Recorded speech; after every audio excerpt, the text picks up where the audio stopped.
It's funny. The question I get asked most when I'm selling the honey: have you ever been stung? I'm like, of course. Beekeepers are sacrifice themselves every day, and on a good day we don't get stung, but we don't expect it. It's okay if we get stung.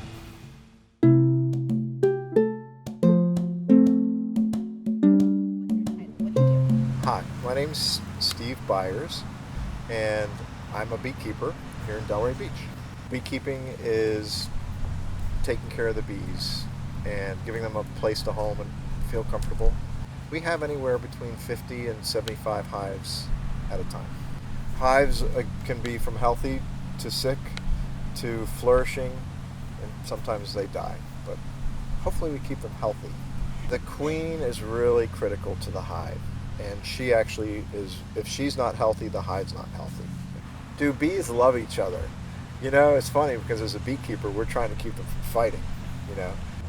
I would say that they do. I would say that the center of the hive is the queen, and the love and the good vibe is how they take care of that queen. You know, my role is to help them feel at home and not want to go away, to make sure that they've got what they need in order to feel healthy and to grow and produce honey. I felt so at home with other beekeepers right off the bat. You know, they're there to help, and they're just happy because, I don't know, I guess we're all crazy enough to go out and play with some bees. Why keeping bees? Well, first of all, it is important to agriculture, and they've done a lot of research, and they know that if the bees are around, the agriculture flourishes. It does much better. So I was like, wow, that's how important the pollination process is. You know, that's when I kind of slowed down. I said, you know what, I'm just going to do honey. I'm going to be the best at one thing, not pollinating, not selling, but doing honey. So the name of the business that I came up with was Bee Healthy Honey Farms, with BEE.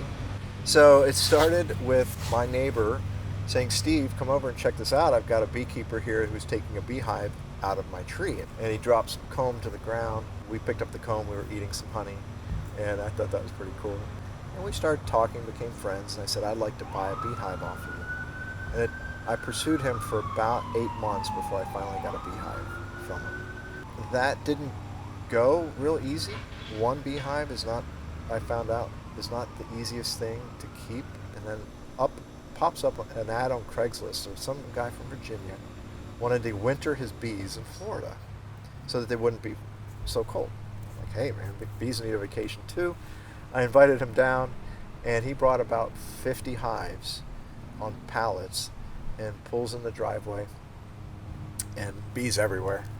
And then I jumped in feet first, bought 25 starter hives, and then never turned back. You know, when I started beekeeping, I couldn't tell you the difference between honeys.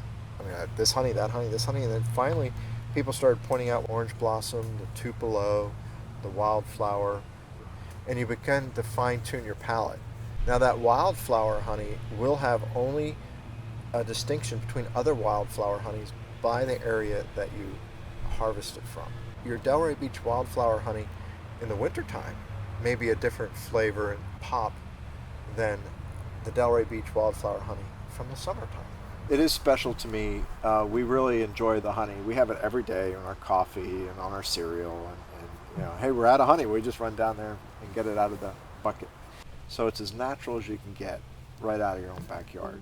Love your beekeeper and love your bees.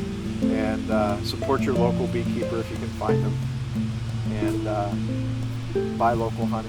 And local honey is as local as you can get it. Some people will call local honey any honey that's made in Florida, but the real local honey is the honey that's made in the backyard of the guy that's selling it to you.